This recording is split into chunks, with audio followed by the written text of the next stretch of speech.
Nous sommes maintenant derrière la cathédrale où de nouveau des tirs sporadiques ont lieu, car maintenant, étant donné que des poches de résistance ont encore lieu à Rabat, vous entendez des auto-mitrailleuses derrière nous et des fantassins qui cernent le quartier.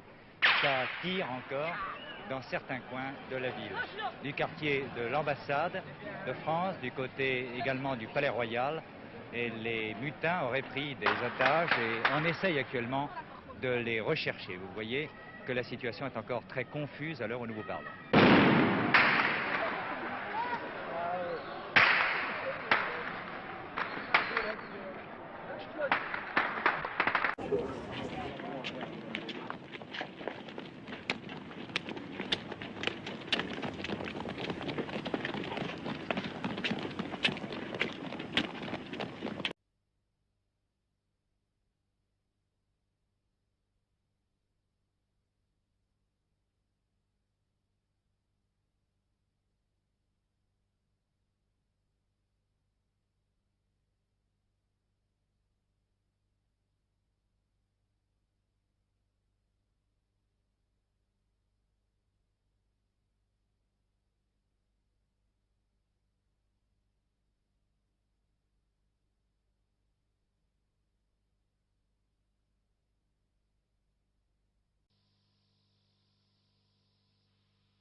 Un des soldats qui était là-bas, un des cadets, me fit signe de le suivre. Pour vous parler très franchement, j'étais à peu près convaincu qu'il m'entraînait dans un recoin afin de pouvoir m'exécuter dans la plus grande tranquillité. Lorsqu'il se vit à l'abri des regards indiscrets, il se mit au garde à vous. Je lui commandai repos, il se remit au repos. Je lui recommandai garde à vous, lui tendai ma main et lui dis qu'attendu pour baiser ma main. Ce qu'il fit. Alors je lui dis, mais qu'est-ce que c'est que cette histoire? Il m'a dit, on nous a dit que le palais était attaqué, que votre majesté avait des ennemis et nous sommes montés. Maintenant, je tiens à vous dire que vous en avez encore des ennemis, veuillez vous cacher. Je lui dis non, appelle tes camarades, baissez les canons de vos armes, suivez-moi.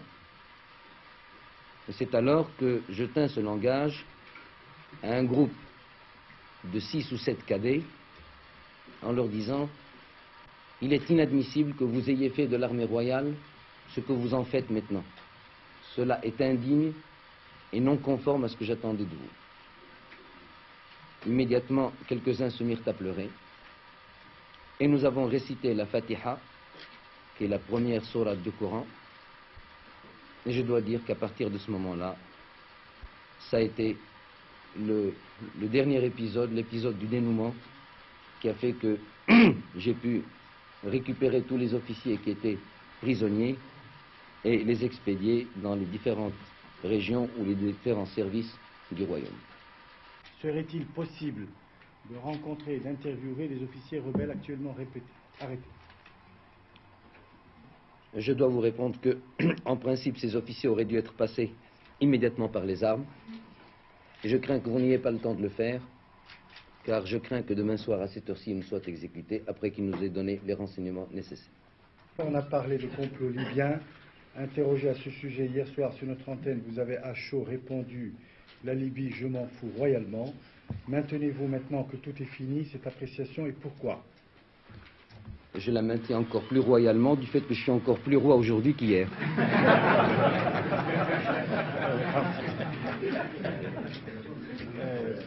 Quelles sont, Majesté, les dimensions et la nature des pouvoirs accordés par le roi Hassan II au général Oufkir et quelles limites est-elle fixée à leur durée?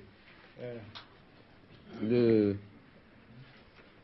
général Oufkir et le général Driss se départagent la tâche. Malheureusement, ils n'ont plus leur troisième homme qui était le général Bachir qui a trouvé la mort hier. L'un et l'autre jouissent de pouvoir étendus à la mesure de la confiance que j'ai en eux, mais il est certain qu'aucun texte, aucune situation n'est venue pour créer quoi que ce soit ou amenuiser quoi que ce soit. Nous sommes actuellement dans une situation transitoire, pragmatique, qui fait qu'on met the right man at the right place et on verra par la suite.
Après les obsèques officielles ce matin, c'est l'obsèque de la foule maintenant au cimetière Halla Ben Abdallah.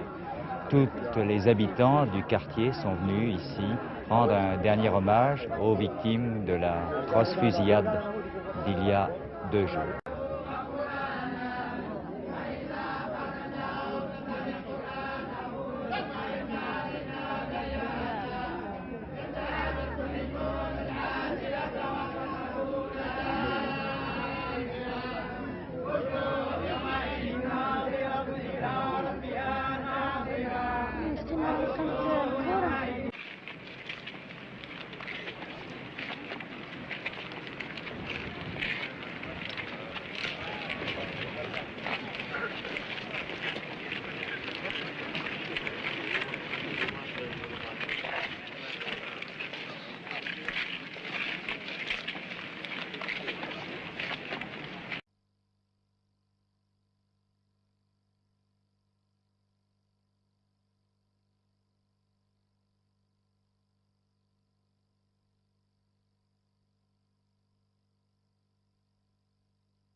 C'est ici que le général Oufkir viendra désormais travailler tous les matins.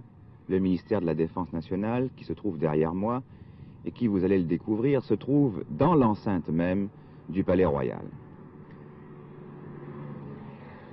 Autrement dit, le général Oufkir est désormais, avec le Premier ministre, le plus proche collaborateur du roi, tout au moins géographiquement. L'est-il aussi dans les faits? C'est simple, sur cette liste protocolaire du précédent gouvernement, le général Oufkir, en tant que ministre de l'Intérieur, se trouvait en 12e position. Et sur cette liste publiée récemment par les journaux du nouveau gouvernement, le général Oufkir se trouve en 3e position. Autrement dit, c'est certain, il a eu une promotion.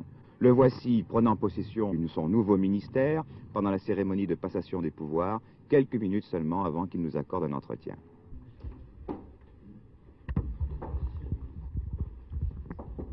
Nous avons tous vécu les douloureux événements du 10 juillet et nous ferons en sorte que les enseignements qui en ont été tirés nous confirme dans l'effort que nous devons mener dans l'intérêt de notre pays. Mon général, vous venez de parler de la mission qui vous avait été confiée. Pouvez-vous, dans les grandes lignes, nous résumer cette mission? La mission du ministère de la Défense nationale est claire et nette. Mais nous vivons dans un monde moderne. Et personnellement, j'estime que les armées d'antan sont révolues.